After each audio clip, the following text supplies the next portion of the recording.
राजू और उसके पिता एक गांव में रहते थे। राजू के पिता का एक मशहूर बिरयानी का ढाबा था जिस पर हर वक्त लोगों का रश लगा रहता था।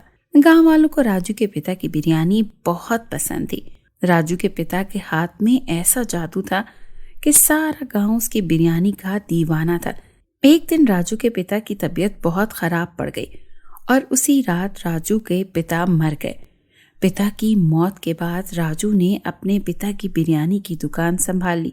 राजू के हाथ में भी अपने पिता की तरह का जादू था जिसकी वजह से गांव वालों को अब उसकी बिरयानी भी बहुत पसंद थी। ढाबा बहुत अच्छा चल रहा था और लोगों का रश भी उसी तरह लगा रहता था। काफी दफा तो ऐसा होता था कि बिरयानी खत्म हो जाती थी, लेकिन बिरयानी खरीदने के लिए लोग आते रहते थे। लोग बिरयानी की बहुत तारीफ करते थे। एक दिन राजू बिरयानी के लिए बाजार से गोश्त खरीदने कसाई के पास गया और कहा, 1 किलो गोश्त देना भाई साहब। राजू ने ये कहकर अपनी जेब से 200 रुपए निकाले और कसाई को देने लगा। तभी कसाई ने राजू से कहा, राजू भाई, गोश्त के दाम तो बढ़ गए हैं और 200 रुपए किलो से 400 रुपए किलो हो गया है। क्यों भाई, मैं तो हमेशा आपसे 1 किलो गोश्त 200 रुपए में ही लेके जाता हूँ। राजू भाई, आपको तो पता है कि महंगाई कितनी ज्यादा हो गई है, जिसकी वजह से हमारा गुजारा भी मुश्किल हो रहा है। अब बेचारा राजू भी क्या करता, उसे तो बिरयानी के लिए गोश्त खरीदना ही था। फिर राजू ने अपनी जेब से 400 रुपए निकाल कर कसाई को दिए और कसाई से गोश्त ले लिया। कसाई की दुकान से वापसी पर राजू बहुत परेशान था और सोच रहा था कि गोश्त के दाम तो बहुत बढ़ गए हैं।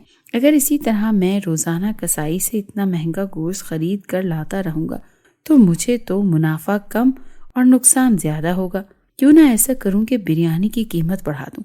हाँ, ये ठीक है, इस तरह मुझे मुनाफा ही मुनाफा होगा।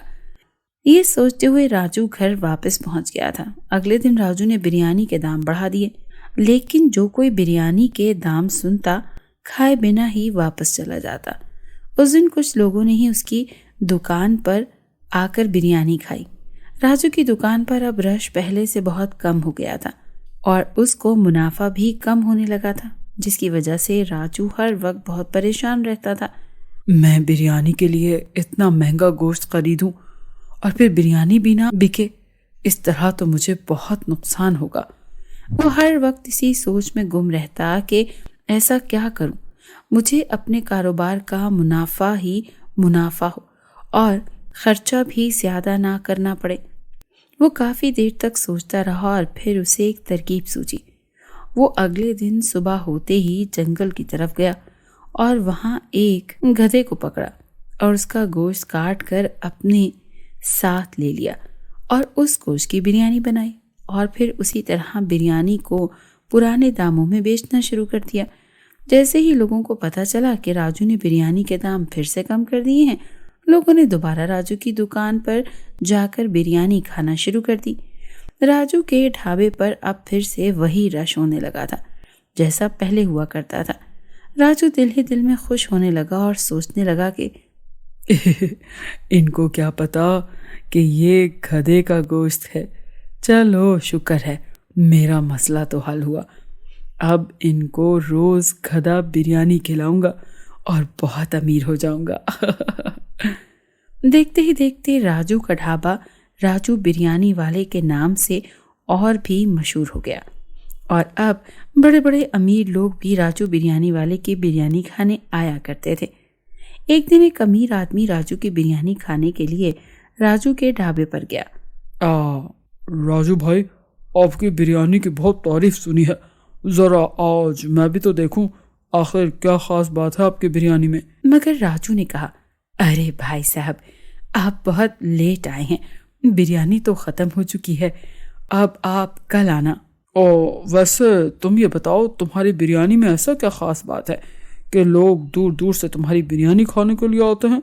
इतनी महंगाई में भी मेरी बिरयानी का दाम बहुत कम है और जायके में आला, इसीलिए तो मेरी बिरयानी बहुत मशहूर है। ये कहकर राजू वहां से चला गया। राजू से बात करने के बाद उस अमीर आदमी ने सोचा कि ये कैसे हो सकता है कि इतनी महंगाई में भी इतनी सस्ती बिरयानी? जरूर दाल में कुछ काला है।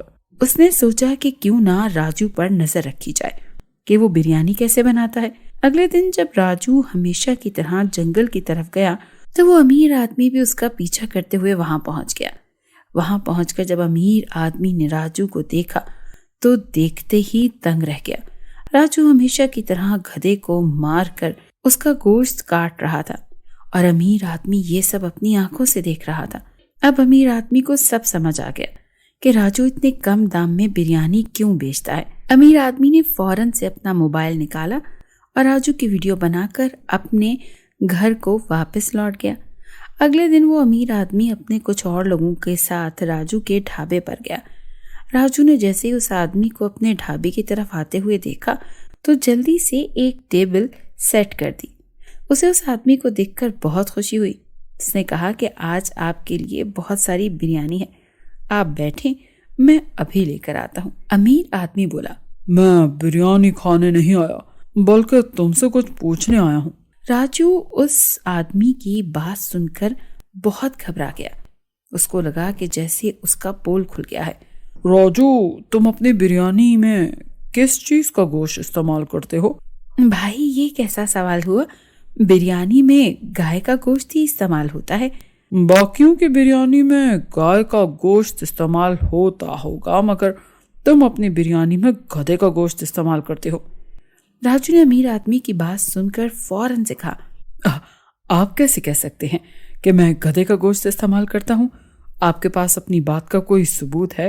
हाँ, अगर तुम सबूत चाहते हो तो ये देखो। अमीर आदमी अपनी जेब से अपना मोबाइल निकालकर राजू को वो वीडियो दिखाता है जो उसने बनाई थी। वो वीडियो देखकर राजू के पैरों के नीचे से जमीन निकल जाती है। फिर अमीर आदमी कहता है, मैं एक फूड इंस्पेक्टर हूँ और तुम्हारे इस ढाबे को बंद करने आया हूँ, क्योंकि जो भी तुम कर रहे हो वो सही नहीं है। ये कहकर वो राजू के ढाबे को बंद कर देता है और राजू को हैवी फाइन करता है। इस सारे वाकये के 1 महीने के बाद वहां विशाल बिरयानी के नाम से एक नया ढाबा खुल जाता है और अब सारे गांव में राजू बिरयानी के बजाय विशाल बिरयानी का चर्चा होता है।